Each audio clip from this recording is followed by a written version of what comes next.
किसान साथियों नमस्कार। आप देख रहे हैं एग्रो दर्पण। आज के इस वीडियो में हम बात करेंगे जीरे की फसल के बारे में।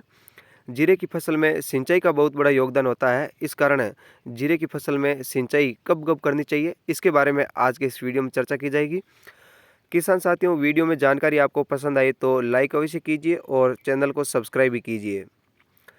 किसान साथियों, जीरे में ड्रिप सिस्टम के द्वारा भी सिंचाई कर सकते हैं, स्प्रिंकलर यानी फव्वारे के द्वारा भी सिंचाई कर सकते हैं और खेत में क्यारियां बना करके भी सिंचाई कर सकते हैं।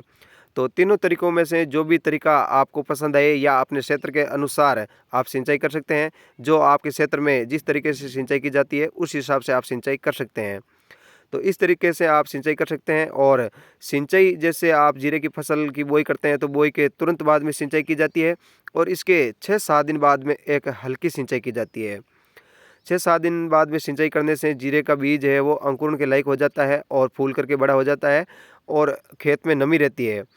तो इस हिसाब से आपका बीज अंकुरित हो जाता है। अगर बीज अंकुरित होने में या कुछ परेशानी हो रही है, खेत में पपड़ी बन रही है, तो आप 10 दिन के बाद में एक हल्की सिंचाई और कर सकते हैं। ये शुरुआती सिंचाई है, तो शुरुआत में आप बीज के अंकुरण के लिए ये सिंचाइयाँ कर सकते हैं। और जब आपकी फसल में अंकुरण हो जाता है और बुआई से 40 दिन की फसल हो जाती है, बुआई से लेकर के, तो 40 दिन के बाद में आपको पहली सिंचाई जीरे की फसल में करनी है।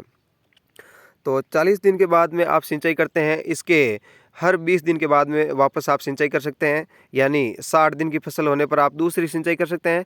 80 दिन की फसल होने के बाद में आप तीसरी सिंचाई कर सकते हैं। इस तरह से आप सिंचाइयाँ कर सकते हैं जीरे की फसल में। जीरे की फसल में बहुत ज़्यादा सिंचाई की आवश्यकता रहती नहीं है, क्योंकि बहुत ज़्यादा खेत में नमी रहने पर खेत में फंगस होने की समस्या बहुत ज़्यादा रहती है। तो इस कारण आप जीरे की फसल में आवश्यकता अनुसार ही सिंचाई करें। कई कई क्षेत्रों में ज़मीन हल्की रहती है, वहाँ पर नमी कम रहती है, तो आप 90 दिन तक एक सिंचाई और कर सकते हैं। यानी 3 महीने की फसल होने तक ही आपको जीरे की फसल में सिंचाई करना है। 3 महीने के बाद में जीरे की फसल में दाना बनने लगता है। तो दाना बनने के बाद में कहते हैं कि सिंचाई करने से दाना हल्का बनता है। इस कारण आप 3 महीने के बाद में सिंचाई ना करें। इस बात का भी आपको विशेष रूप से ध्यान रखना है। तो किसान साथियों, इस तरह से आप जीरे की फसल में 3 से लेकर के 5 सिंचाई तक कर सकते हैं अपनी ज़मीन के अनुसार। यानी कई क्षेत्रों में ज़मीन ऐसी है, काली ज़मीन है या थोड़ी मिट्टी है वो भारी है, तो वहाँ पर आप 3 सिंचाई कर सकते हैं। और जिन क्षेत्रों में थोड़ी हल्की ज़मीन है तो वहाँ पर आप 5 सिंचाई तक कर सकते हैं। यानी 15-15 दिन का अंतराल रख सकते हैं। और जहाँ पर ज़मीन काली है या भारी है, दोमट मिट्टी है, वहाँ पर आप 20 दिन का अंतराल रखते हुए सिंचाई कर सकते हैं।